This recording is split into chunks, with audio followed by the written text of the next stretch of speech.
Have you ever wondered what your Irish last name really says about you? Maybe you've heard your surname pronounced differently by cousins a generation apart. Or you saw a genealogy chart that said, descendant of a warrior, and thought, is that all there is? Irish surnames are tiny living museums. They store stories about occupations, landscapes, clan loyalties, and sometimes the jokes or insults that once described an ancestor. For many Irish, and for the millions in the diaspora, scattered from Boston to Brisbane, a surname is not just identity. It's a conversation starter, a thread that connects you to a place you may have never visited. Today we'll walk through the origins of Irish surnames, how to read them, what they mean, and how history changed them. Let's begin. Most of Europe waited until the late Middle Ages to make family names hereditary. Ireland did something remarkable. It began using fixed surnames much earlier, in some cases as early as the 10th and 11th centuries. Why this early adoption? Ireland's social structure was organized around kin groups and septs, extended family networks led by chieftains in a landscape of small kingdoms, and frequent competition. Names served as shorthand for alliances and loyalties. To say your name was O'Donnell or McMurrough was to tell the world where your loyalties lay, and sometimes even who your enemies were. Because surnames were tied to land and rank, they were useful for legal claims and reputation. That practical usefulness explains why surnames stuck early in Ireland's particular social environment. Irish surnames have a few markers that unlock their meaning.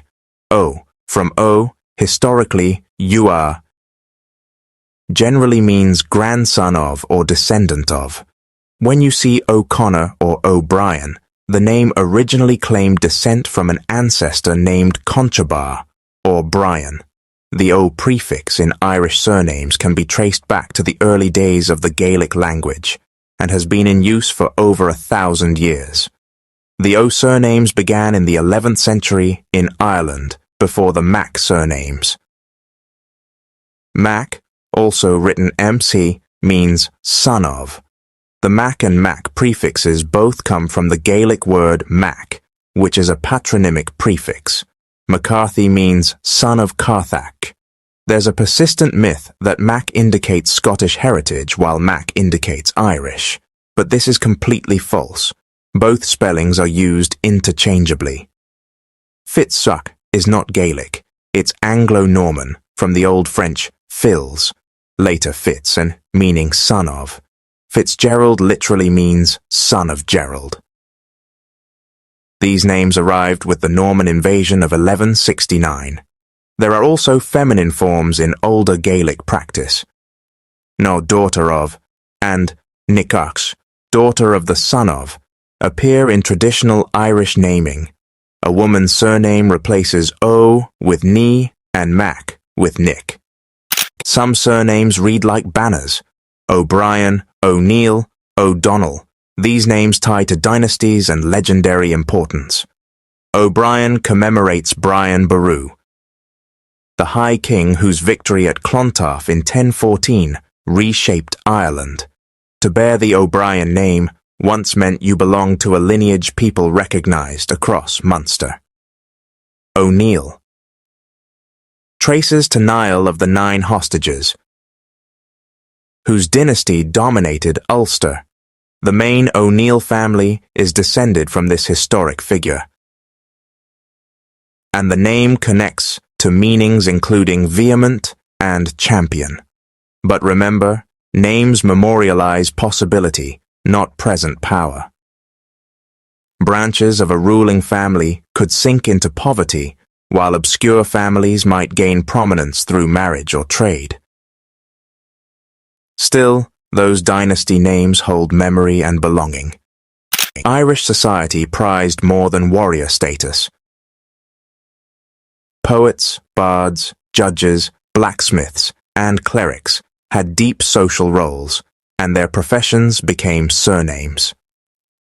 MacWard, from Mac and Bard, son of the bard, points to families of poets or historians.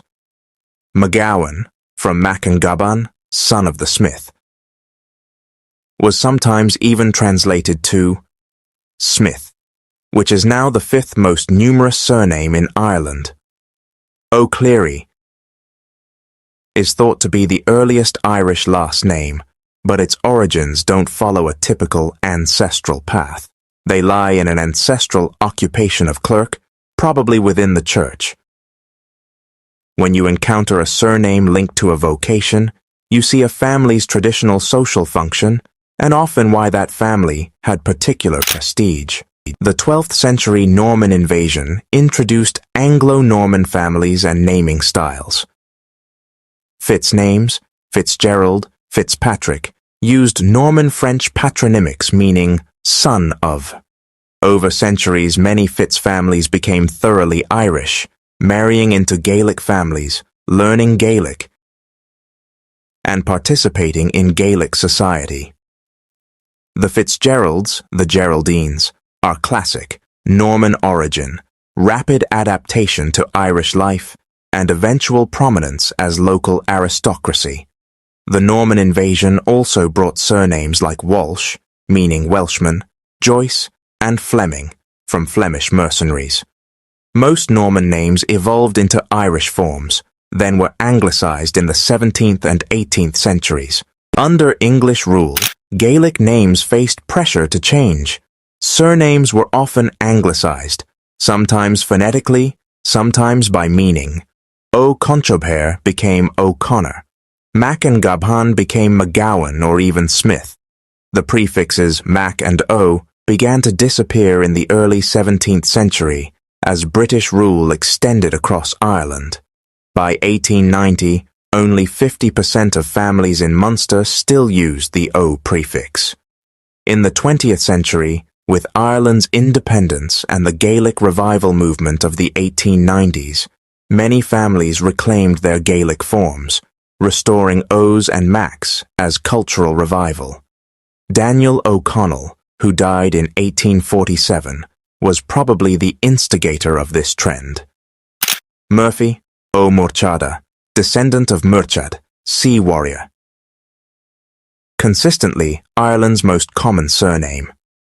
Kelly, O Tsealai, descendant of Tsealach, meaning bright-headed or tied to church life, frequent across all provinces. O Sullivan, O Suiliabain, often interpreted as little-eyed or hawk-eyed. Strong Munster families. Ryan, O Ryan, multiple possible sources. Folk etymology sometimes links it to Little King. O'Connor, O Conchopair. Connecting to hound imagery and leadership, prominent in Connaught. McCarthy, Mac Carthai, son of Carthach. Loving or charitable, powerful Munster dynasty. Kennedy, O Tinaid, helmeted head or chief with a helmet, found in Ireland and Scotland. A surname offers continuity. A surname offers continuity. For many, names evoke kitchens and card games, songs at weddings, and kitchen table stories that carried families across oceans. Understanding a name isn't vanity, it's a gentle way to honor the labor and love those names encapsulate. Whether your name points to a warrior dynasty, a learned family, a craftsman's trade, or a hill your ancestors called home, it's a living connection to people who faced hardships you can barely imagine and passed their strength to you. So, what does your Irish last name mean? It might point to a warrior, a craftsman, a saint, or a place. It might be clear or delightfully ambiguous. Either way, it's an invitation to ask questions, to dig into records, and to connect with people who share your name around the world. Your surname is a thread in a tapestry woven over 1,000 years. Pull on that thread gently and see where it leads you. I hope you enjoyed this video. Do like and subscribe to our channel for more videos like this.